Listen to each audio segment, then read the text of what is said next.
Friends, आज जो मैं कहानी आपको सुनाने जा रही हूँ वो है चंदा मामा की कहानी है। हमारे चंदा मामा की इस कहानी में हमको चंदा मामा से रिलेटेड कुछ बातें जानने को मिलेंगी और चंद्र ग्रहण क्यों होता है यह भी हमें पता चलेगा। तो आइए स्टार्ट करते हैं हमारी कहानी। पूर्णिमा की रात चमक रही थी। चांदनी में धरती का कोना कोना दमक रहा था। चौक में छोटे छोटे बच्चे खेलते चांद को देखकर चंदा मामा गुनगुना रहे थे। बच्चों के मुंह से अपने बारे में चंदा मामा दूर के पुए पकाए पूर के चंदा मामा मुस्काए और सोचने लगे, बच्चे मन के सच्चे होते हैं, निष्कपट होते हैं, निर्मल भावनाओं के होते हैं। बच्चों की बात तो भगवान भी सुनते हैं। तो बच्चों की पुकार के आगे तो भगवान भी निस्वार्थ रूप से उनके सामने प्रकट हो जाते हैं।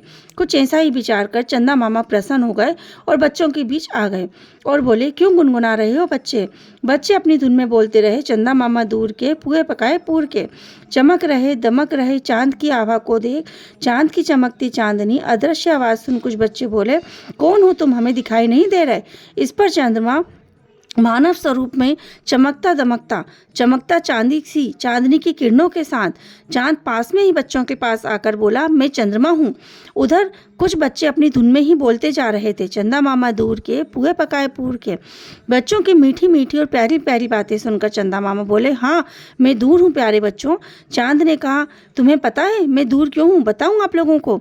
बालकों, मेरी कहानी सुनोगे तो आपको सभी बातें समझ में आ जाएंगी।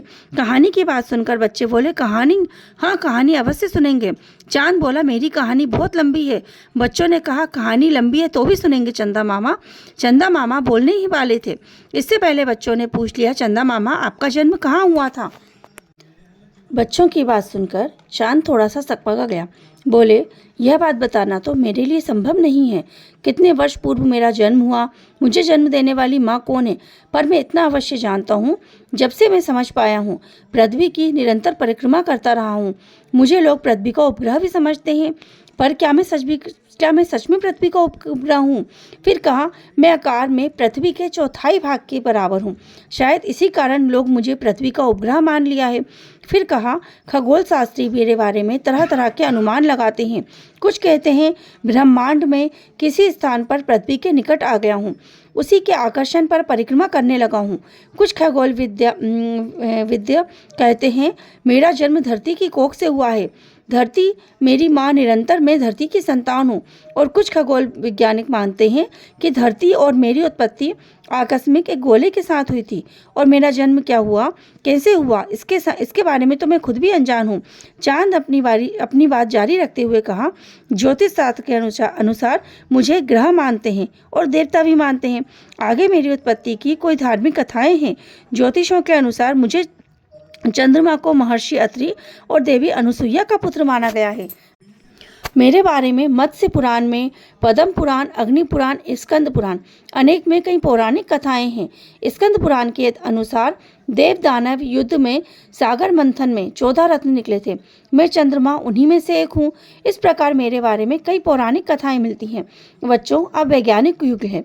इस युग में तर्क संगत सत्य तथा अनुसंधान और शोध की बात मानी जाती है।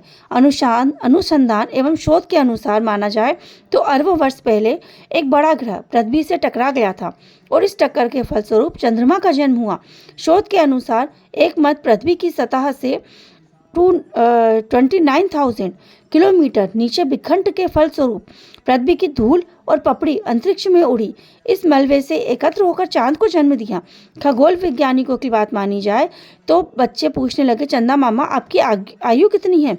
चंदा मामा बोले, मेरी आयु लगभग 4 खरब 60 अरब वर्ष पुरानी समझी जाती है। यहाँ भी कहा गया है कि मेरी आयु उतनी ही है जितनी पृथ्वी की। नव में चांद को देखकर बालकों में से चांद बोला, जब से मैं पृथ्वी की तरह चमक रहा हूँ। आप लोग मुझे चंदा मामा कहते हो। रात को जब मुझे देखते हो तो आपके होठों पर मुस्कान आ जाती है और मुझे देखकर प्रसन्न हो जाते हो। फिर कहा, बालकों, मैं पृथ्वी की परिक्रमा करता हूँ। चांद की यह बात सुन बच्चों ने पूछा, चंदा मामा आप पृथ्वी की परिक्रमा कितने दिन में कर लेते हो?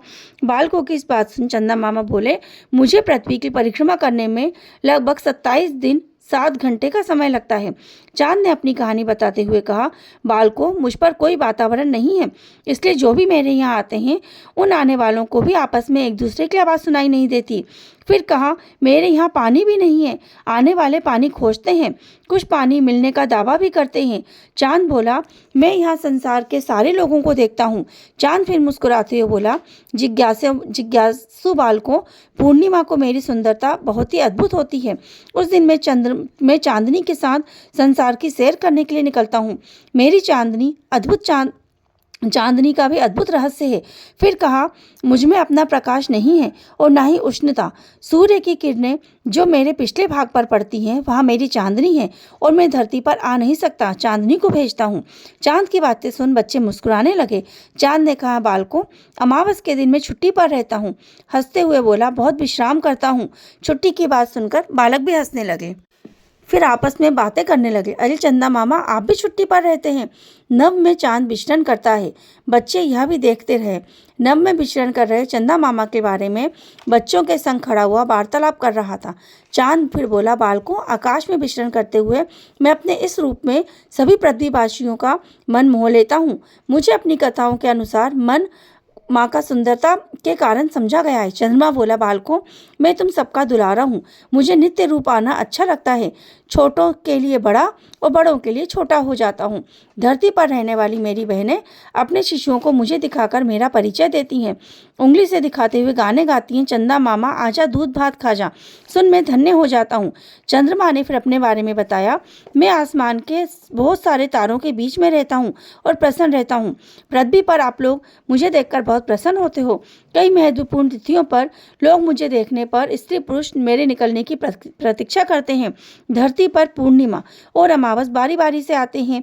मेरे ही आकर्षण के कारण समुद्र में ज्वार भाटा आता है। परिक्रमा करते करते कभी अमावस्या को सूर्य तथा पृथ्वी के बीच में आ जाता हूँ। सूर्य की किरणों पृथ्वी तक पहुंचने से रुक जाती हैं।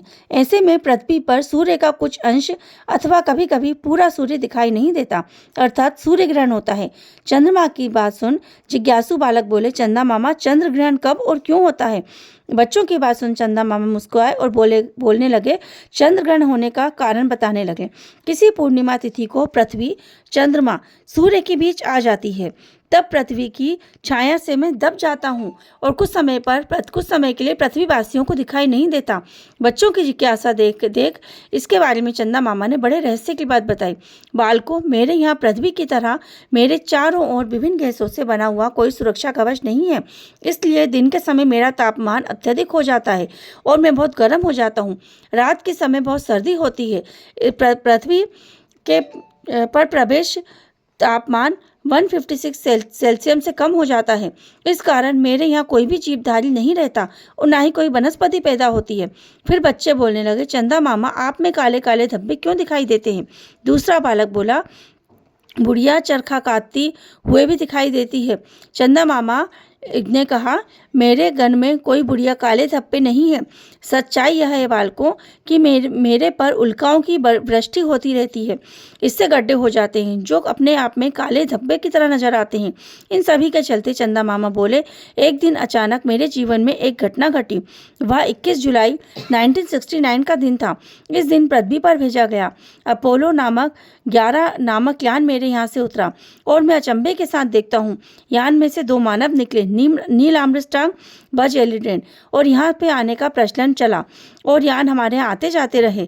चांद बोला, मुझ पर मानव चहलकदमी में मैं बहुत प्रसन्न होता हूँ। मानव के पग मेरे धरातल पर पड़ने लगे और अब यह दूर नहीं जब मेरी और आपकी दूरियां बहुत कम हो जाएंगी। अच्छा चलो बच्चों, मैं चलता हूँ। बच्चे चंदा मामा के मुंह से चंदा की कहानी सुनकर बहुत प्रसन्न हुए और साथ ही साथ बच्चों ने यह भी जाना कि चंद्र ग्रहण कैसे और क्यों होता है। तो आप लोगों को ये जानकर कैसे लगा, जरूर बताइए। राधे राधे।